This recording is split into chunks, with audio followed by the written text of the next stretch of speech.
think we would handle it fine. There was a question we wanted to ask you guys about, and kind of related to transactions.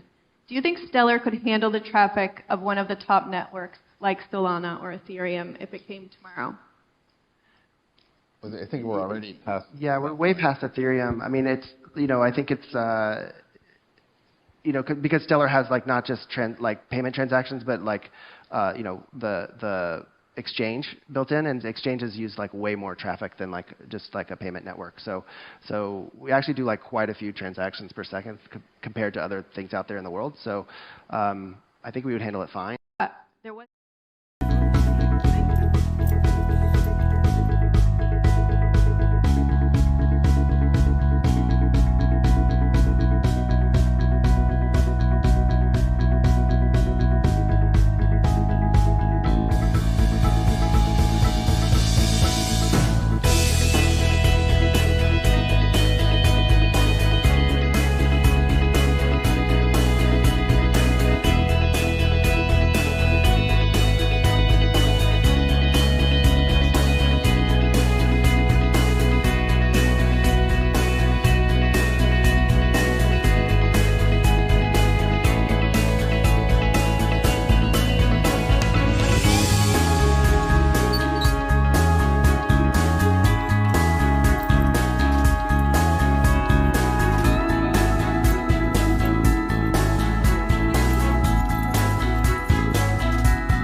And the number one is always going to be payments and smart payments. And, right now, if somebody in Brazil wants to send somebody in France a movie, they can do that in 1 minute over WhatsApp, a movie. But if somebody in Brazil wants to send somebody in France $10, it has to travel through the correspondent banking system of the US, clear at the Fed. Somebody takes between 6 and 8% off the top, and it might get there, 4 days later. And the fundamental value proposition of a blockchain is actually that currency doesn't move at all. It's that it's one ledger. The history of financial transactions has been really for the last 10 years that each bank has a balance sheet, and the messaging between those balance sheets has gotten better and more efficient and cheaper.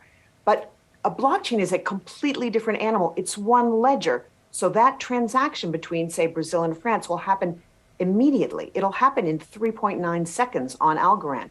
No forking, final settlement, not reversed. And that is just a huge fundamental thing to understand about blockchain. And then in addition, there's things that you can do on blockchain, like marshal identity. You can do tracing of goods. So for supply chain, you can have a more democratic governance system, and you can do tokenization of real world assets. So there's, I call those the big five, and I can talk about each one of them. But I think the important thing to understand is that it's one ledger that everybody writes to. And of course, if it's one ledger, you can't have one entity control that ledger. It has to be decentralized, because if one computer gets attacked, it has to be able to live in a healthy manner on all of the other computers.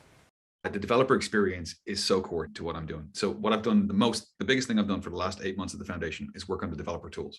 Algorand had developer tools that were not great. And so we've rolled out a new tool called AlgoKit. It's kind of soup to nuts, everything you need to build. And I'm modeling it on what it's like to build an iPhone app or an Android app, where you've got a line-by-line debugger, you got a simulator, you got a tool like Hardhat, Truffle, that kind of thing that can bring you through build, test, and deploy. And so for me, just the most important thing we can do is improve the developer experience across the board in Web3 to make it fun and easier to build this stuff.